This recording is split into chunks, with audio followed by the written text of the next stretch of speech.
Canada के लिए खालिस्तान का खेल अब उसके लिए आग साबित हो रहा है। जो कनाडा भारत के एजेंटों पर आतंकी हरदीप सिंह निज्जर की हत्या पर आरोप लगा रहा है, अब वही कनाडा खालिस्तानियों के गदर से खौफ में आ गया है। दावा यह किया जा रहा है कि भारत ने खालिस्तान के मुद्दे पर कनाडा को झुकने के लिए मजबूर कर दिया।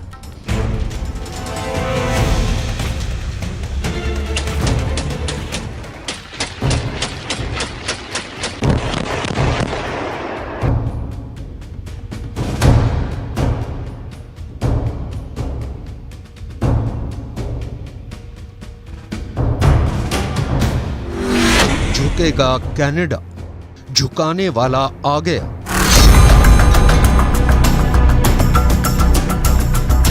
ये आज का कनाडा है जो पाकिस्तान की खुफिया एजेंसी ISI के इशारे पर खालिस्तानी आग से खेल रहा है।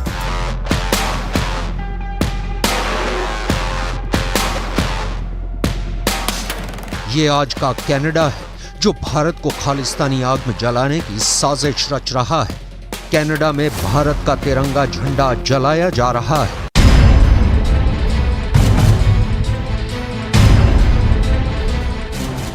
ये आज का कनाडा है जहां भारत के दूतावासों को घेरा जा रहा है। हिंदुओं को कनाडा छोड़ने की धमकियां दी जा रही हैं।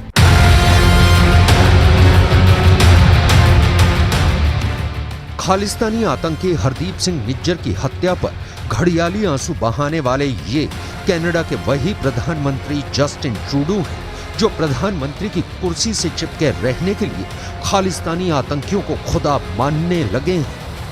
Over the past number of weeks, Canadian security agencies have been actively pursuing credible allegations of a potential link between agents of the government of India and the killing of a Canadian citizen, Hardeep Singh Nijjar. Khalistan को हथियार बनाकर Canada ने बहुत बड़ी गलती कर दी है। खालिस्तान के नाम पर मुट्ठी भर सिरफिरों के चक्कर में ट्रूडो ने अपनी मिट्टी पलीत करा ली है। जस्टिन ट्रूडो का खालिस्तानी खेल अब पाकिस्तानी साजिश से जुड़ता जा रहा है। खबर तो यहां तक आने लगी है कि पाकिस्तानी खुफिया एजेंसी ISI के इशारे पर खालिस्तानी आतंकी हरदीप सिंह निज्जर की हत्या की गई। अब आप जरा ये देखिए कि कैसे एक आतंकी की हत्या को कनाडा के प्रधानमंत्री ने भारत के खिलाफ खालिस्तानी हथियार बनाने की कोशिश की है। ISI की खालिस्तानी साजिश, कनाडा बना पाकिस्तान।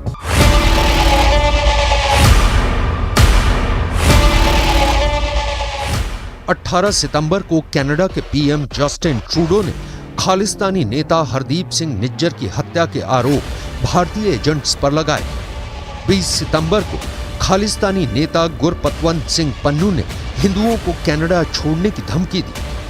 25 सितंबर को खालिस्तानी समर्थकों ने वैंकूवर में भारतीय दूतावास के सामने तिरंगे को फाड़ दिया। लेकिन जिस तरह से भारत सरकार ने कनाडा के प्रधानमंत्री के खालिस्तानी बयान पर पलटवार किया है, उससे खालिस्तानी आतंकियों के साथ साथ कनाडा भी बौखला गया है। UN जनरल असेंबली में भारत के विदेश मंत्री S जयशंकर के संबोधन के बाद कनाडा की तरफ से भी बयान आया है। S जयशंकर ने 26 सितंबर को संयुक्त राष्ट्र महासभा के 78वें सत्र को संबोधित किया था।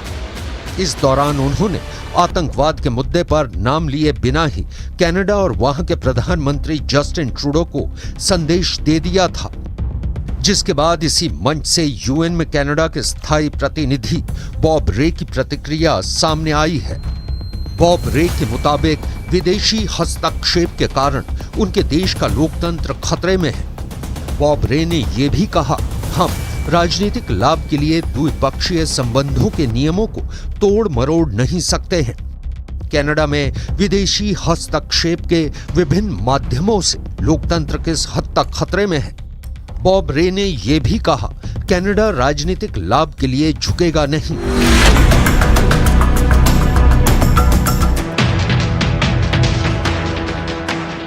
UN में कनाडा के स्थायी प्रतिनिधि बॉब रे को ऐसा बयान इसलिए देना पड़ा क्योंकि 26 सितंबर को भारत के विदेश मंत्री जयशंकर ने UN में कनाडा और खालिस्तानियों की धज्जियां उड़ा दी थी।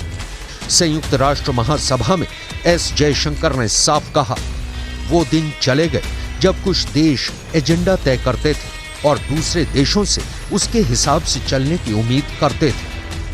विदेश मंत्री जयशंकर ने पलटवार करते हुए ये भी कहा, हालांकि अभी भी कुछ देश ऐसे हैं जो एजेंडा को शेप देते हैं और नियमों को गढ़ने की कोशिश करते हैं, लेकिन ऐसा हमेशा नहीं चल सकता। अब हम आपको ये बताने जा रहे हैं कि कैसे भारत सरकार ने एक तरफ कनाडा के प्रधानमंत्री की बोलती बंद कर दी है, तो वहीं दूसरी तरफ एनआईए ने 7 राज्यों में 51 जगह पर जबरदस्त छापेमारी करके खालिस्तानियों की कमर तोड़कर रख दी है। कनाडा भले ही कहे कि वो भारत के आगे झुकेगा नहीं, लेकिन भारत ने कनाडा को झुका दिया है।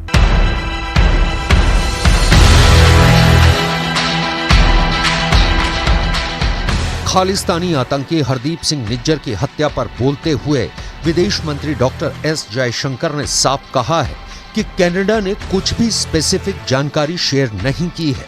कनाडा को लताड़ते हुए जयशंकर ने 2 टूक कहा कि कनाडा में पिछले कुछ सालों के भीतर अलगाववादी ताकतों के चलते काफी हिंसा हुई है। जयशंकर ने यहां तक कहा कि हमने कनाडा से चलने वाले संगठित अपराध और उसके नेतृत्व के बारे में काफी जानकारी दी है। प्रत्यर्पण की कई रिक्वेस्ट भी पेंडिंग है। कई आतंकवादी नेताओं की भी पहचान हुई है, लेकिन खालिस्तानी आतंकियों के वोट बैंक के लालच में कनाडा आंखें मूंदे बैठा है। Actually has seen a lot of organized crime, relating to, the secessionist forces, organized crime, violence, extremism. They're all very, very deeply mixed up. जब से भारत ने कनाडा के नागरिकों के लिए वीजा सेवा को निलंबित किया है, कनाडा में कोहराम मच गया है। खालिस्तानी आतंकियों और उनके रिश्तेदारों को अब हिंदुस्तान की बहुत याद आने लगी है। हालात ये हो गए हैं कि जो खालिस्तानी आतंकी कनाडा में खुलेआम बेखौफ दहाड़े मारते हुए भारत के खिलाफ जहर उगल रहे थे, वो भारत के एक्शन के बाद से भारत के दूतावासों के बाहर बहुत कम संख्या में विरोध प्रदर्शन कर रहे हैं।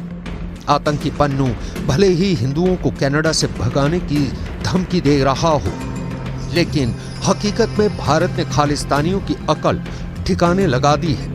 इधर भारत के अंदर 7 राज्यों में एनआईए ने 50 जगहों पर जबरदस्त छापेमारी खालिस्तानियों की संपत्तियों पर की है, जिससे कनाडा में कोहराम मचा हुआ है। आतंकी और गैंगस्टर गठजोड़ के खिलाफ एनआईए की ये बड़ी कार्रवाई 7 राज्यों में चल रही है। पंजाब के मोगा, भटिंडा और फिरोजपुर में एनआईए ने ताबड़तोड़ छापे मारे हैं, जबकि राजस्थान के 13 जिलों में भी एनआईए की रेड चल रही है। हनुमानगढ़, झुंझुनू, गंगानगर, जोधपुर सहित राजस्थान के 13 शहरों में एनआईए की रेड से हड़कंप मचा हुआ है। मैं बिल्कुल सहमत हूँ जयशंकर से। उन्होंने साफ तौर पे कनाडा को एक किस्म से शीशा दिखा दिया, आईना दिखा दिया है, और साफ तौर पे कहा कि पॉलिटिकल गेन्स को मद्देनज़र रखते हुए आप टेररिज्म को प्रमोट नहीं कर सकते। उन्होंने बड़े साफ शब्दों में कहा है कि हमने कनाडा को हर प्रकार से इंफॉर्मेशन दी है, एक्स्ट्राडिशन रिक्वेस्ट किए हैं, लेकिन उसको कनाडा हमेशा ही नज़रअंदाज करता रहा है। और अभी समय आ गया कि हम इसको एक्सेप्ट नहीं कर सकते। हमारे देश की सॉवरेनिटी और इंटीग्रिटी का ताल्लुक है, और जो हमारे देश के लिए खतरा है, जो हमारे देश के डिप्लोमेट्स को के लिए खतरा है, जो हमारी एम्बेसीज के लिए खतरा है, और हमारे क्या कहते हैं कौंसल्स के लिए खतरा है, हमारे हिंदुस्तान के लोगों के लिए खतरा है, हम उसको कैसे एक्सेप्ट कर सकते हैं।